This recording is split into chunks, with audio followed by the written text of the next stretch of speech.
Good afternoon friends. मैं Lokesh Sethia, founder partner racer wealth research and share market Gurukul, आप सबको मेरे इस चैनल पे स्वागत करता हूं। दोस्तों, वीकली चार्ट इस सेगमेंट में हम बात करते हैं ऐसा एक स्टॉक जो आने वाले सप्ताहों में कुछ अच्छा कर सकता है, जिसका चार्ट बहुत प्रॉमिसिंग लग रहा है और कुछ अगर टर्न अराउंड है तो उसके ऊपर हम बात करते हैं इस सेगमेंट में। अगर ये मेरा प्रयास आपको अच्छा लग रहा है तो सब्सक्राइब करना मत भूलिएगा, क्योंकि इस तरह का कंटेंट हम हर रोज कुछ ना कुछ बनाते रहते हैं आप लोगों के लिए। कल हमने बनाया था आईएफसीआई के ऊपर, आप चाहो तो रील जाके देख सकते हैं। वो भी एक अच्छा स्टॉक हमें लग रहा है आने वाले टाइम पे कुछ अच्छा कर सकता है। और आज जो स्टॉक के बारे में बात करते हैं, थोड़ा सा इसको विस्तार करके बात करेंगे, समझेंगे क्यों हमें ये अच्छा लग रहा है, ये स्टॉक चार्ट में क्यों अच्छा लग रहा है और क्यों फंडामेंटल कुछ क्या चेंजेस हो रहे हैं, इस बारे में हम इसमें डिस्कस करेंगे। चलिए शुरू करते हैं। मैं अपना स्क्रीन शेयर करता हूँ आपको। स्टॉक के बारे में बात करने वाले हैं, उसका नाम है MIRC इलेक्ट्रॉनिक्स।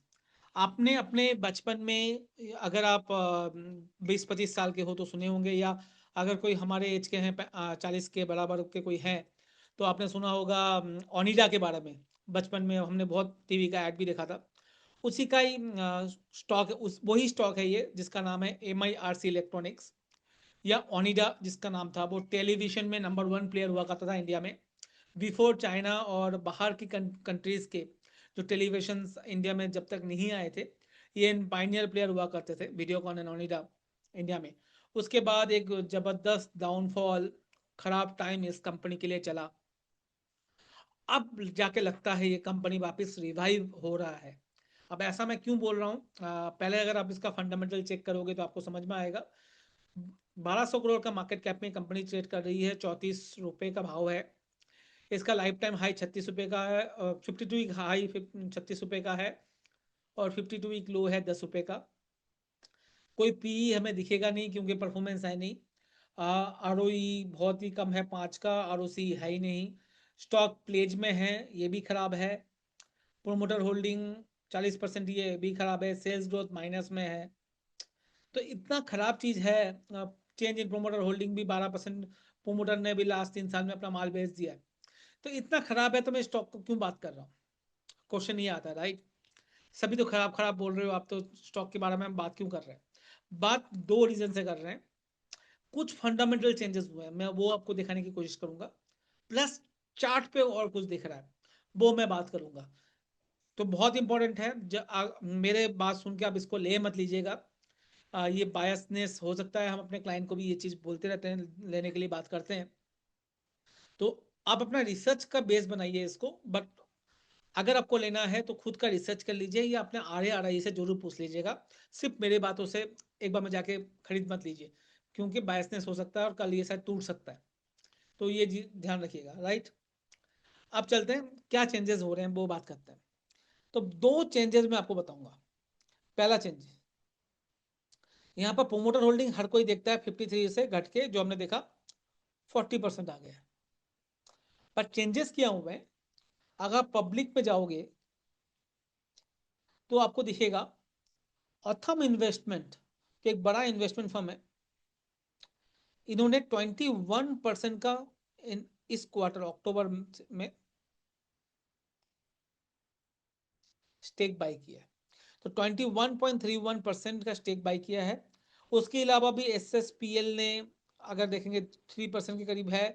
विक्रम कोटक ने 2% का स्टेक अभी बाई किया है। और एक और जनवरी 5 तारीख को भी 0.6% एक और इन्वेस्टर ने, नाम मैं भूल रहा हूँ, उन्होंने भी 0.6% का स्टेक बाई किया इस कंपनी में अभी। तो अभी अभी में आप देखोगे तो बहुत सारे स्टेक्स इस कंपनी में प्रोमोटर से चेंज होके इन बड़े बड़े इन्वेस्टर्स इसमें पैसा लगा रहे हैं। Number one.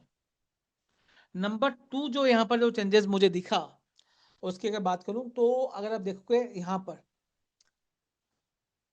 बैलेंस शीट में जाके, अगर आप इनका बोरोइंग देखोगे, 100 करोड़ के बोरोइंग एक साथ में 50 करोड़ का हो गया। तो जो भी पैसा आया है वहां से 50 करोड़ रुपए चुका दिया गया है।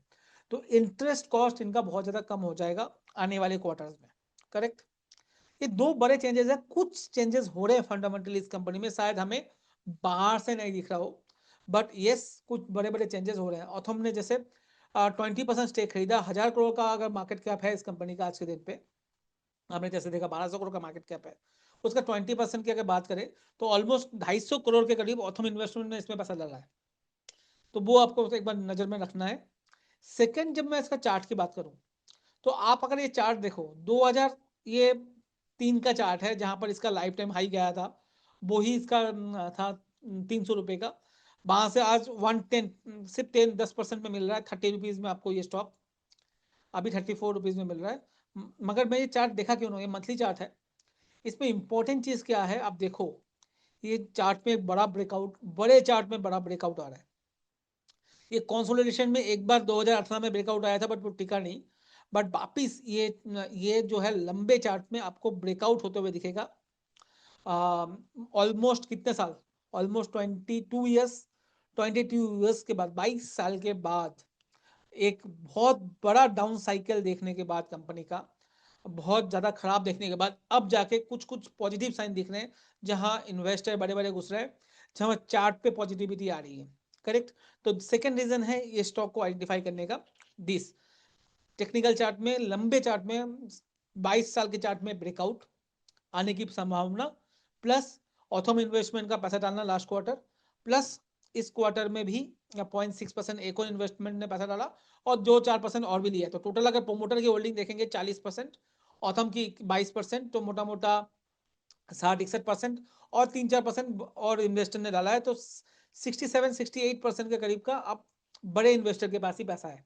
बाकी अब रिटेल इन्वेस्टर के पास है। अब ऊपर जितने जाएगा रिटेल इन्वेस्टर, मुझे लगता है धीरे धीरे कम और हो सकता है। तो ये चीज है। अब अगर इसको थोड़ा सा वीकली चार्ट में चले, वीकली चार्ट में है, वीकली चार्ट में अब इसको थोड़ा सा बड़ा करके देखें तो आपको दिखेगा, छोटा सा चार्ट देखेंगे तो एक चार्ट में बहुत दिनों के बाद एक आप लेवल देखेंगे इस तरह का, एक कंसोलिडेशन हुआ इस लेवल पे और यहां से अब ये ब्रेकआउट चार्ट पे आते हुए दिख रहा है। करेक्ट। तो एक लंबे चार्ट का लंबा ब्रेकआउट तो है ही, साथ में अगर चार्ट को थोड़ा सा छोटा करके सिंक करके देखेंगे तो आप देखिएगा आरएसआई जो है पॉजिटिव हो रहा है, प्लस बहुत दिनों से कंसोलिडेशन हुआ। हमने ये स्टॉक 27-28 रुपए में अपने ग्रुप में एक बार दिया है। अब वापिस मैं ये स्टॉक रिकमेंड कर रहा हूँ अपने ग्रुप क्लाइंट्स को 34 रुपए में, 33 रुपए में। ये स्टॉक मुझे लगता है यहाँ से आ, आराम से नहीं तो भी 15-20% चल सकता है ऊपर की तरफ, जिस तरह का चार्ट पैटर्न और फंडामेंटल जो चेंजेस हो रहे हैं। अगर आप देखोगे यहाँ पर जो है ये ब्रेकआउट ऑन द चार्ट है। अब वीकली चार्ट में थोड़ा सा और छोटा करें इसको तो आपको और क्या दिखेगा, आप देखोगे हायर हाइज हायर लोज बन रहे हैं, 1 2 3 4 5 एंड 6 वीक लगातार, जहां पर मार्केट करेक्शन मोड में है, मार्केट में ज्यादा रिटर्न दिख नहीं रहा। यहां पर 22 रुपए से ये स्टॉक 34 रुपए कंटिन्यूअस और अपर डायरेक्शन दिखाई रहा है और चल ही रहा है। करेक्ट। तो तीसरा पॉइंट ये है, शॉर्ट टाइम फ्रेम में भी एवरी वीक आपको जो प्राइस है वो हायर हाइज और हायर लोज बनाते हुए दिख रहे हैं। तो ये अच्छा आपको और भी अप मूव दिख रहा है क्लोजिंग बेसिस पे मैं बात कर रहा हूँ। करेक्ट।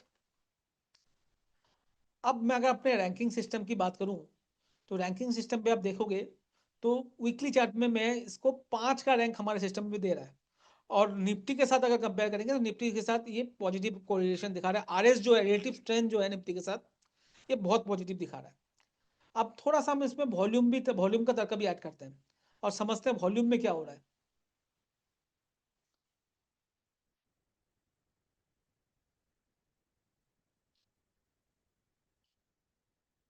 जब ऐड करेंगे तो आप देखोगे एवरी अप मूव में, जब भी अप मूव आता है स्टॉक में, ये देखिए अप मूव आया, पोजीशन बिल्ड हुआ है, यहाँ पर जो ऑथम ने बाई किया होगा उसका ये वॉल्यूम दिख रहा है। वापिस यहाँ पर आप देखिए स्टॉक जब डाउन साइड या साइडवेज है तो वॉल्यूम बहुत कम होता है, मगर स्टॉक जब भी वापस अप मूव दिखा रहा है तो वॉल्यूम बढ़ जाता है। तो ये क्लासिकल साइन है स्टॉक में कंसोलिडेशन और अपमूव का। ये दिखा रहा है ये धीरे धीरे आने वाले टाइम पे बहुत बेहतरीन अपमूव दिखा सकता है। वॉल्यूम बात तो यही शो कर रहा है, जब साइडवेज या नेगेटिव जा रहा है तो वॉल्यूम बहुत कम है, जब भी प्राइस मूव अपर डायरेक्शन में आ रहा है तो मतलब सेल जब हो रहा है तो कम वॉल्यूम में हो रहा है, बाई जब हो रहा है ज्यादा वॉल्यूम में हो रहा है। क्लासिकल अपमूव का एक सिनेरियो ये जनरेट करता है।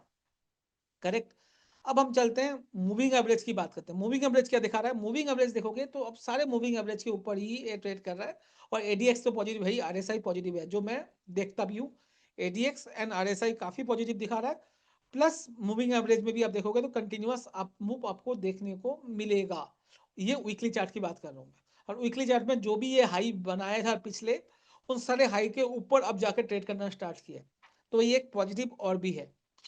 अब डेली चार्ट में चलते हैं और डेली चार्ट को समझते हैं। तो डेली चार्ट में भी देखोगे आपको एक इनवर्स हेड एंड शोल्डर के करीब का पैटर्न आपको दिखेगा, जो इस तरह का एक पैटर्न बना है। तो ये इधर इनवर्स हेड एंड शोल्डर, ये हेड है, ये शोल्डर शोल्डर शोल्डर आप मान लीजिए, और यहाँ पर शोल्डर शोल्डर एंड शोल्डर आप मान लीजिए, उसका एक ब्रेकआउट आपको चार्ट में दिखा है। तो इनवर्स हेड एंड शोल्डर का चार्ट में ब्रेकआउट की तरह इसमें दिख रहा है डेली चार्ट में। और ये स्टॉक मुझे लगता है आने वाले टाइम पे 40 42 43 तक पूरे पूरे जाना चाहिए। और जो वापिस इसमें नेगेटिविटी बन सकती है वो 28 के नीचे अगर ट्रेड करना स्टार्ट करे तो मुझे लगता है वापिस से नेगेटिविटी आ सकता है। तो कैसा लगा मेरा ये एनालिसिस जरूर बताइएगा। मेरी कोशिश यही रहती है आप लोगों के साथ अपना बेस्ट जो भी स्टॉक मुझे लगता है अच्छा लगेगा वो आप लोगों के साथ शेयर करता हूँ। आप रिसर्च शेयर करते हैं, किस तरह क्यों लगता है वो हम शेयर करते हैं। अगर आपको ऐसा कोई स्टॉक और भी मिलता है तो कमेंट सेक्शन में बताइए, और सब्सक्राइब करना मत भूलिए अपने दोस्तों के साथ। आप इस चैनल को शेयर करना भी मत भूलिए, ये हमें मोटिवेट करता है और ज़्यादा इस तरह के कंटेंट बनाने के लिए। Thank you very much.